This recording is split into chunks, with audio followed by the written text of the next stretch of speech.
Assalamualaikum warahmatullahi wabarakatuh. Perkenalkan kami dari kelompok 7 mata kuliah Pasar Modal dan Analisis Investasi, kelas Manajemen Bisnis Syariah 6F, UIN Raden Mas Said Surakarta periode 2022. Di sini kami akan membahas materi mengenai pasifa lancar. Baik, perkenalkan anggota kami yang terdiri dari 4 orang. Yang pertama ada Meilani Nurzakiah, NIM 195211255. Kemudian yang kedua ada Novi Anggraini, NIM 195211258. Yang ketiga ada Nurul Fadrianti, NIM 195211297. Dan yang keempat ada Adelia Syafira, NIM 205211042. Baik, materi yang pertama yaitu mengenai pengertian dari pasifa lancar. Sebelum ke pasifa lancar, kita harus mengetahui terlebih dahulu apa sih pasifa itu. Nah, pasifa ini adalah kewajiban atau utang yang harus dibayarkan oleh perusahaan kepada pihak lain. Nah, pasifa ini terdiri dari pasifa jangka panjang dan pasifa jangka pendek. Pasifa jangka pendek ini disebut juga dengan pasifa lancar atau current liability. Nah, pasifa lancar ini merupakan suatu kewajiban yang harus dibayarkan oleh perusahaan dalam jangka 1 tahun atau kurang. Contoh dari pasifa lancar ini adalah utang dagang, utang gaji, utang PPN, dan yang lain-lain akan dibahas ke materi selanjutnya. Pasifa lancar ini harus dilunasi menggunakan aktiva lancar yang berupa kas maupun piutang. Materi selanjutnya yaitu rumus pasifa. Nah, rumus pasifa ini adalah aktiva sama dengan pasifa atau harta sama dengan utang plus modal. Nah, harta ini merupakan kekayaan yang dimiliki oleh perusahaan, sedangkan pasifa adalah utang yang terdiri dari utang jangka pendek dan utang jangka panjang plus modal. Selain rumus dari pasifa, terdapat juga rumus dari pasifa lancar sendiri. Rumusnya adalah utang wesel ditambah utang usaha, ditambah pinjaman jangka pendek, ditambah beban yang harus dibayar, ditambah pendapatan diterima di muka, ditambah utang jangka panjang, ditambah utang jangka pendek, dan yang lainnya. Baik, materi selanjutnya yaitu mengenai jenis-jenis dari pasifa. Nah, ada 2 jenis, yaitu yang pertama ada pasifa atau utang jangka pendek, dan yang kedua adalah utang jangka panjang. Yang pertama terlebih dahulu yaitu utang jangka pendek. Nah, utang jangka pendek ini adalah jenis utang yang harus dibayarkan oleh perusahaan yang memiliki target pembayaran paling lama 1 tahun dalam satu periode pembukuan. Utang jangka pendek ini meliputi utang dagang, utang wesel, pendapatan yang diterima di muka, penghasilan yang ditangguhkan, utang gaji, utang pajak, dan utang dividen. Kemudian yang kedua yaitu utang jangka panjang.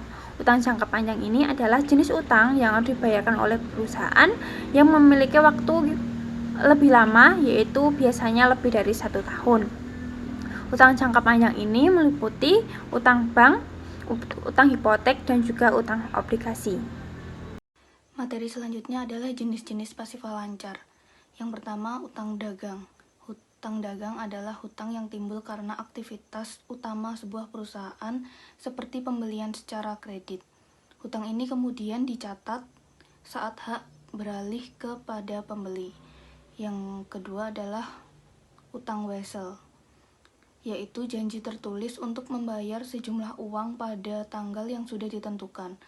Hutang bisa berbentuk pembelian persediaan, aset, pinjaman, dan sebagainya. Lalu yang ketiga adalah hutang jangka panjang jatuh tempo. Jika ada hutang jangka panjang yang akan jatuh tempo yang biasanya bersisa 6 bulan atau 12 bulan, maka hutang ini harus dipindahkan ke dalam hutang jangka panjang jatuh tempo, yaitu di pasifa lancar.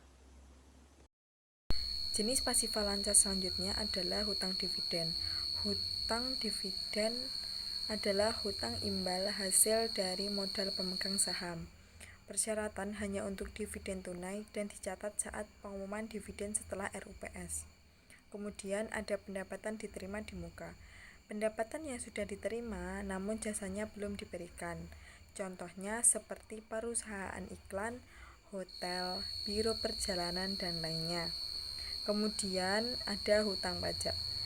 Hutang pajak juga termasuk hutang jangka pendek. Hutang ini menjadi bentuk kewajiban yang harus dibayarkan oleh perusahaan. Setiap setiap aset perusahaan dalam bentuk yang telah digunakan atau terpakai jasanya, maka ditetapkan sebagai hutang. Jenis pasifa lancar yang selanjutnya yaitu utang gaji. Utang gaji menjadi salah satu jenis utang jangka pendek di mana perusahaan memiliki kewajiban untuk membayar kepada karyawan. Namun, perusahaan belum bisa membayarkan jumlah utang tersebut.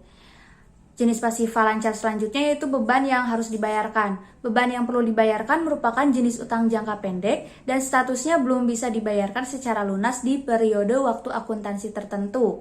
Misalnya beban gaji dan biaya sewa.